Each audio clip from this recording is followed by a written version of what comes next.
O mercado de tatuagem cresce 25% ao ano no Brasil, segundo dados do Sebrae. Já são mais de 150 mil estúdios em todo o país. Os números deixam para trás um passado de preconceito com o tatuador, que hoje tem até dia em homenagem ao profissional, que foi comemorado no último sábado, dia 20 de julho. O som é característico. É desse jeito que a tinta toma forma e vira arte. Nas mãos deste artista, a tatuagem devolve características originais do corpo e ajuda a reparar marcas indesejadas. Pessoas que procuravam para dar um jeito na cicatriz, mas não gostavam de tatuagem. Então, como eu tenho experiência em pintura, em tela, em desenho e pintura, de desenvolver um pigmento no tom da pele e poder trabalhar isso, né? Foi por isso que a Cláudia recorreu à tatuagem. Ela teve câncer de mama e teve que fazer mastectomia. A autoestima voltou depois da tatuagem que simula o mamilo. No momento que o Ledes pediu para eu levantar e olhar no espelho, tem a sensação do, ai, ok, sou eu agora. Até chegar a essas técnicas sofisticadas, a tatuagem percorreu um caminho milenar. Esteve presente em grande parte da história da humanidade. Diversas civilizações adornavam os corpos em rituais, ou como forma de identificação, como os maores na Nova Zelândia. As tatuagens foram adotadas também por soldados e marinheiros. Grandes influências vieram do Japão, onde a arte chegou a ser proibida. Os desenhos são reconhecidos no mundo inteiro: dragão, carpa, tigre e até flores. Mas foi ao som das guitarras, nos anos 80, que a tatuagem se popularizou e ganhou o mundo.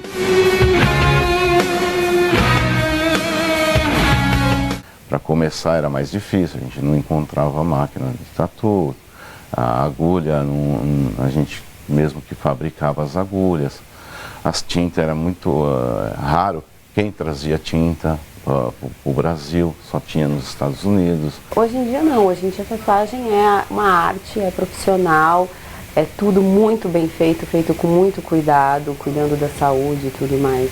Então eu acho que esse preconceito quebrou a partir do momento que abriu para todo mundo pode fazer uma tatuagem hoje em dia. O setor tem crescido 25% ao ano. A Associação Nacional de Tatuadores estima 220 mil estúdios no país, 56 mil só no estado de São Paulo. Hoje o Brasil ele tem a maior indústria, né, do mundo para equipamentos, suprimentos para tatuadores, fora toda a parte de biossegurança que a gente precisa ter para fazer a tatuagem. Mexeu muito com o setor de beleza também, porque a gente tem tatuagens reconstrutoras que estão agora dentro das clínicas de estética, então muita coisa envolve para fazer a tatuagem. Depois do incêndio que destruiu o Museu Nacional no Rio de Janeiro, a segurança desse tipo de local foi colocada em xeque. Na tentativa de evitar tragédias como essa, a Secretaria de Cultura e Turismo de Minas Gerais lançou o edital Museu Seguro, que pretende eliminar os riscos para o acervo e também para os visitantes.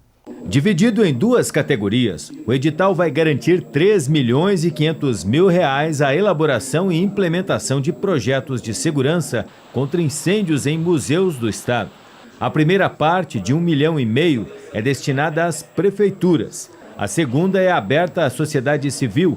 Os recursos foram captados através de lei de incentivo à cultura, a partir de isenção fiscal a empresas. As empresas depositam um recurso no Fundo Estadual de Cultura incentivado. Então esse é um recurso específico para a gestão de fomento à atividade cultural. Então não tem que fazer captação de recursos nenhuma. O repasse é direto do Estado por meio do fundo. Essa captação já foi feita antes. A gente já tem hoje, dentro do caixa do Fundo Estadual de Cultura, R$ 7 milhões justamente para a execução desses editais. Os editais são passo fundamental à segurança dos museus do estado, que precisam de melhorias e adequações. O mapeamento feito pelo Corpo de Bombeiros constatou irregularidades na maioria dos 384 equipamentos vistoriados. Muitos sequer tinham auto de vistoria da corporação. As edificações que foram levantadas, das que nós olhamos, nenhuma delas precisou de interdição imediata. Nós verificamos que tinham medidas mitigadoras que poderiam ser adotadas para impedir o risco iminente, daí não foi necessário fazer a interdição. A superintendente dos museus de Minas diz que o aporte trará maior controle aos responsáveis pelos prédios e mais segurança para quem visita as obras. O cuidado é constante.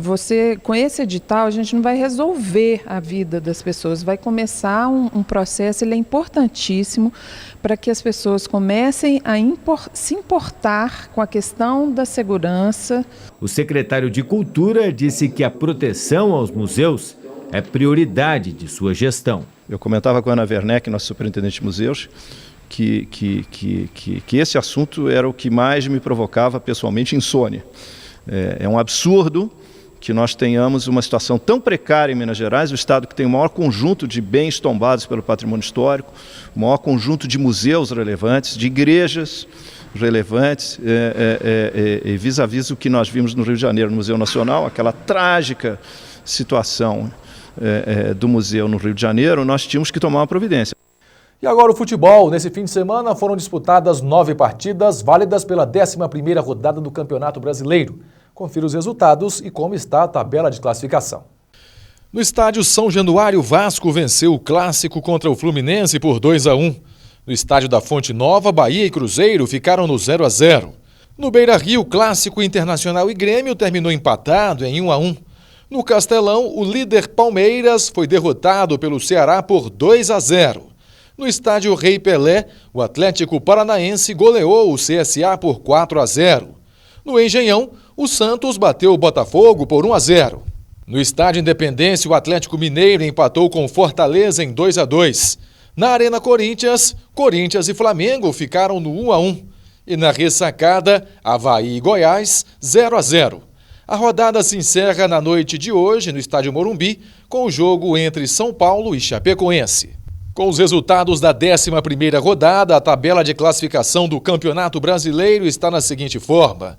Em primeiro aparece o Palmeiras com 26 pontos. Em segundo vem o Santos também com 26.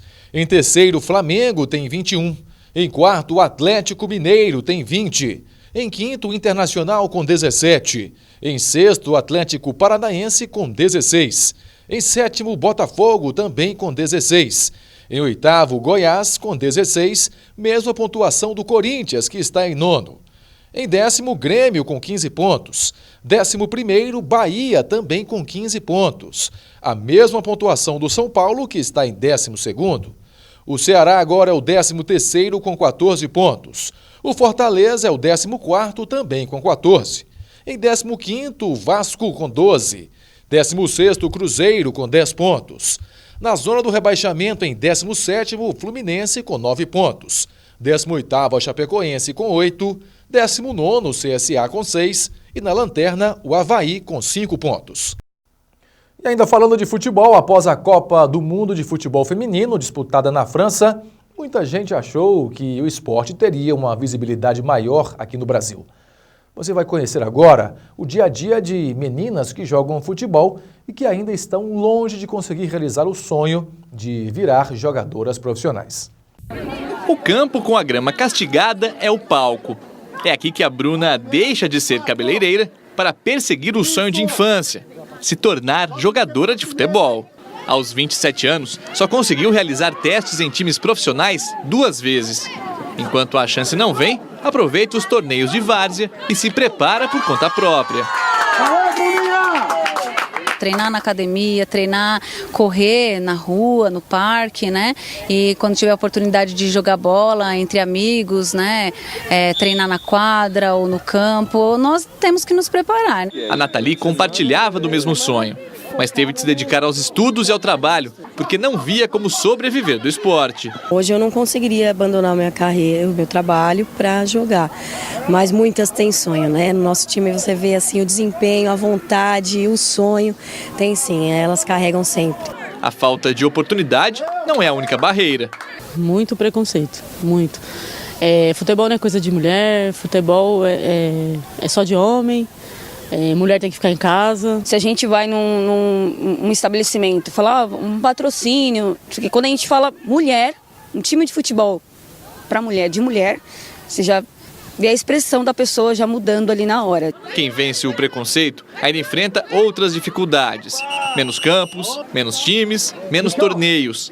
O Gilmar fundou o Magistral no início dos anos 90.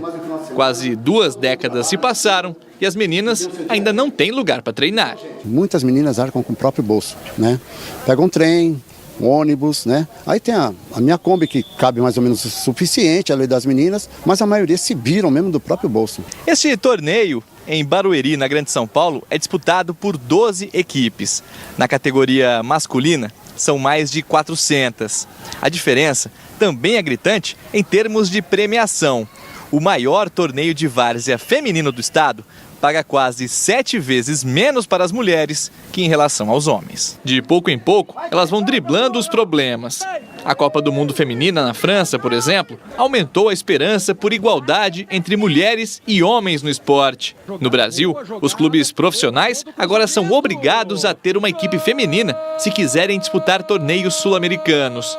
Um pouco de luz para quem quer brilhar em gramados melhores um dia.